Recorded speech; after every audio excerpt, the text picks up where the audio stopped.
Assalamu alaikum. Oh my God, it's such a pleasure to be here with you. Of all the presentations happening at Websummit Doha, each one of you chose to be here. Why?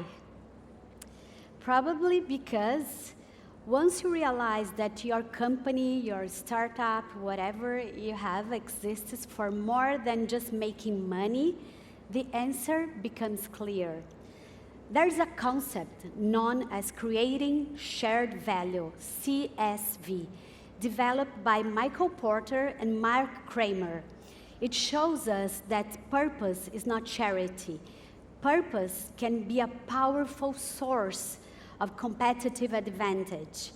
When done right, purpose doesn't distract from revenue, it drives it. So, with all my pleasure, I'm going to start with the first question to our Luciano here. So, let's be honest. Most organizations say they have a purpose, but how do we know when that purpose is real or just well-written storytelling? Coming from advertising, I had the privilege of witnessing Procter & Gamble doing it right. A force for good, a force for growth is real. I truly recommend you guys to search for it.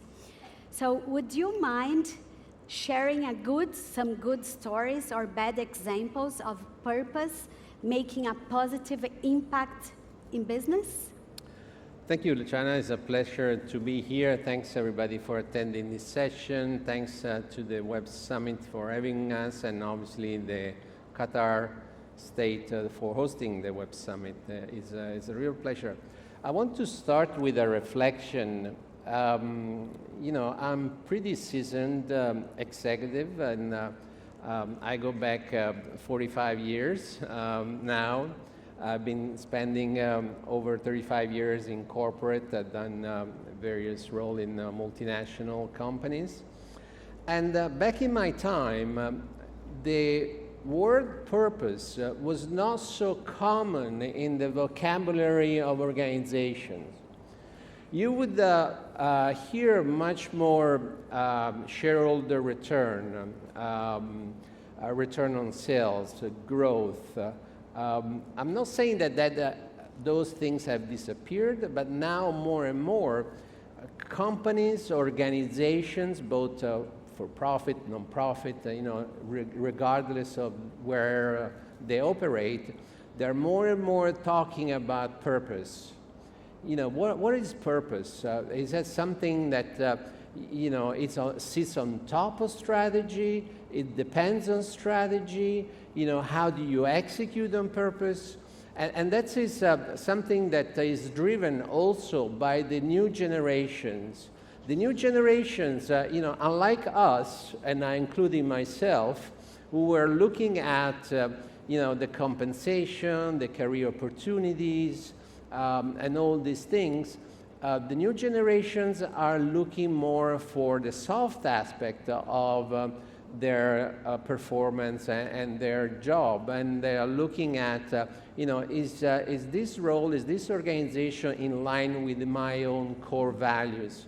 And so companies that have strong purposes are those that are thriving more and more, because having a strong purpose, you know, really wraps around, you know, the mission, the vision, and the values of the organization.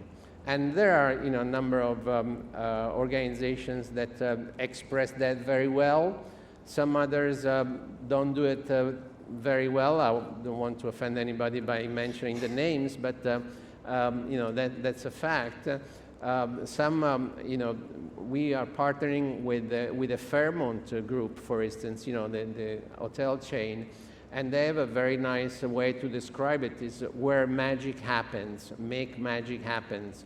And you can get in any Fairmont hotel, and you can find, you know, excellence of service across the board, anywhere, at the bar, the restaurants, the room keeping, everywhere. Other companies, they just use the purpose as a sort of payoff, as a sort of declaration of intent, but then it's not reflected in the way they execute their mission.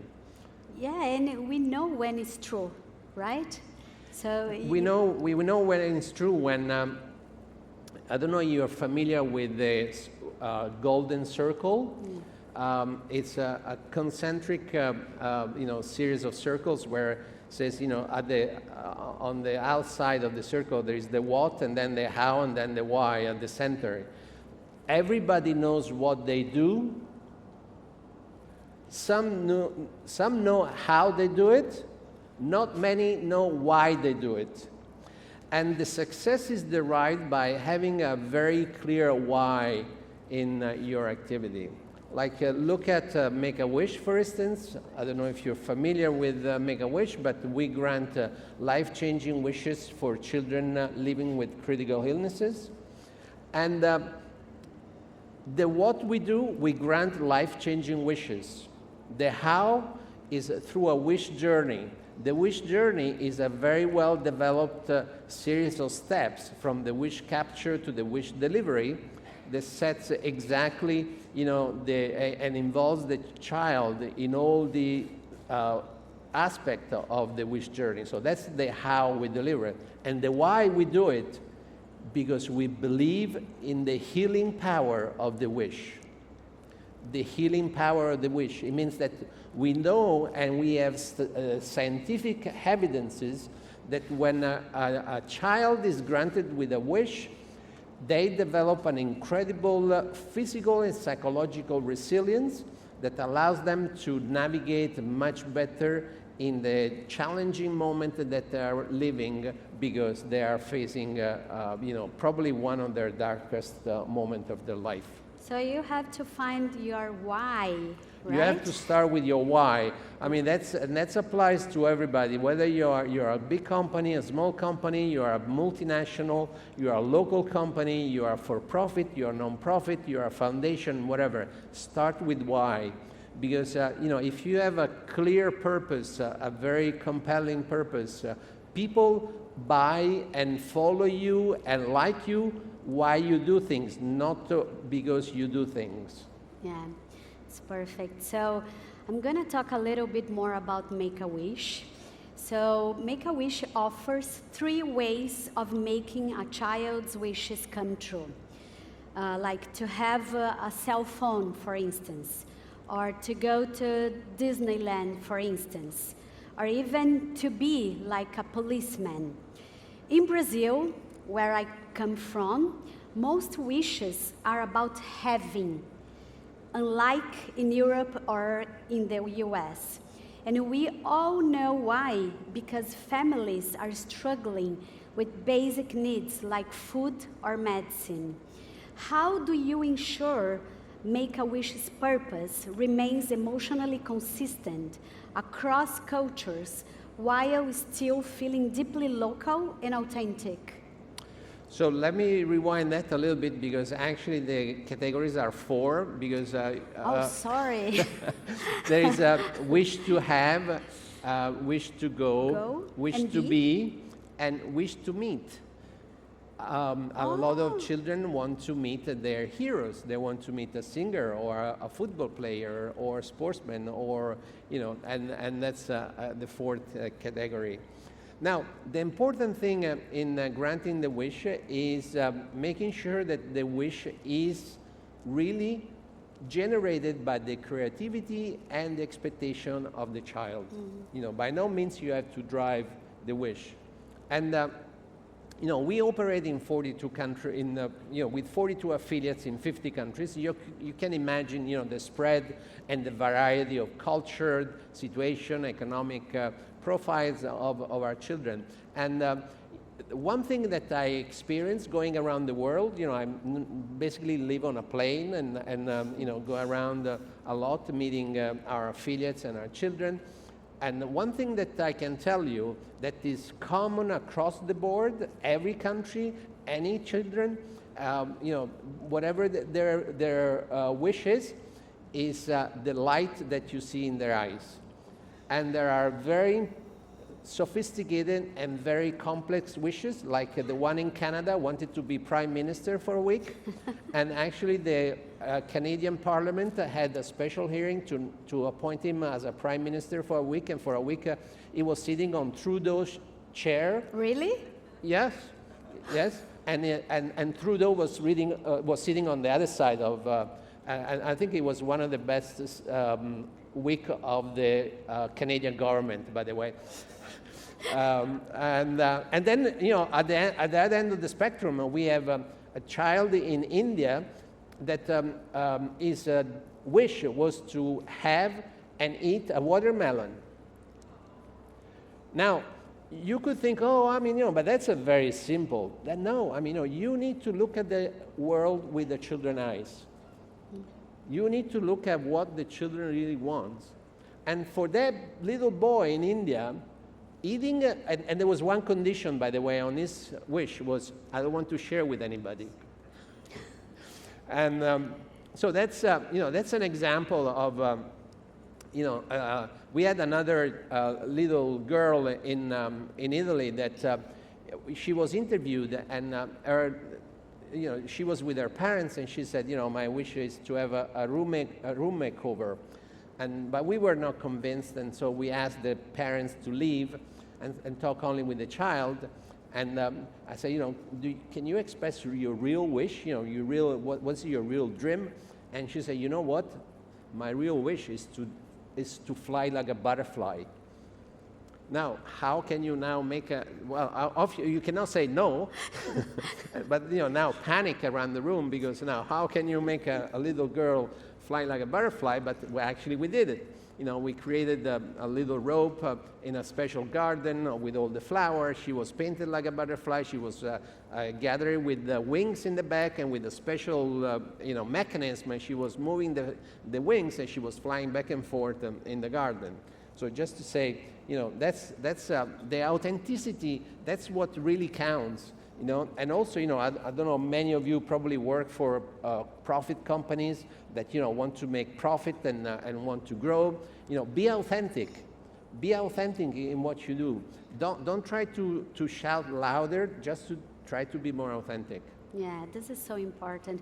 So everyone here has a story about someone in their own family, a friend or a friend of a friend, who went through a hard time because of a child's illness. It impacts not only the child, but the entire family, as you told me. It's the entire family, right? So now imagine a family with no resource walking through this difficult path. Luciano, do you have proof that when a brand decides to embrace the purpose of giving back to society, business results improve? Yes, we do, and I think it's very easy to imagine. We have something that is called Business Challenge, that actually involves the staff of an organization in contributing to the development, to the creation of the wish. And that is an incredible way of increasing the sense of belongings and the engagement of the staff, the level of satisfaction, the level of you know, lowering the turnover, and these are all the elements that in a successful company are very, very important nowadays. So, you know, you could measure what we call it the social returns in many ways. But I think there are some key indicators that show us that those organizations that are actually keen on demonstrating compassion, willingness to give back, being on the side of people that are less fortunate, making sure that you know, they demonstrate that they're not only looking at in one, you know, area of the spectrum, but, you know, it's 360 degrees. Their returns are, you know, I know in Brazil we have an agreement with a food chain. They make the wish dishes. Yes. The sales of this company are going roof because of the contribution that they make every time they sell a wish dish. They go to Make-A-Wish. Yeah, this is great. So, last question. In a world obsessed with speed and scale, fair enough. Does purpose slow organizations down or help them move in the right direction? It's an easy question, this one. That was the last question. Thank you very much. Well, I mean, the purpose is really is your North Star. Make sure that everybody's aligned, that everybody, goes in the same direction. And, the purpose reduced as I was saying before, the turnover of staff. People that feel engaged, that feel emotion about what the company is doing, and not only for what is their main business activity, but also on the social side, are, express a much higher level of employee satisfaction rate. But also in terms of promoting that with their clients. So their image, their profile, their prestige increased tremendously. And mainly in this time, right? Yeah, especially this time where, we have grown in with the orientation of globalization. Now it seems that the world is more polarized and everybody is retrenching a little bit in their own backyard. And, things that like the one that we do, they go cross culture. They are cross cultural, cross country. No matter your background, your profile, they tend to make the world a little bit better. They really contribute to make the world a little bit better. It seems like it's something that unites us instead of what I can see nowadays. It's just like everyone just going the different direction. And, this sort of purpose, right? Certainly, it's a common denominator to be together. We have many times we repeat, a child is a child everywhere in the world, no matter where they live, no matter their religion, their background, their profile, their social status. A child is a child anywhere in the world. And that's what drives us and keeps us focus on our mission. It gives clarity of our purpose, which I think it's a great asset that we have in Make-A-Wish. Thank you so much. It was well, great thank you very much. Thanks for being with us. Really appreciate your time.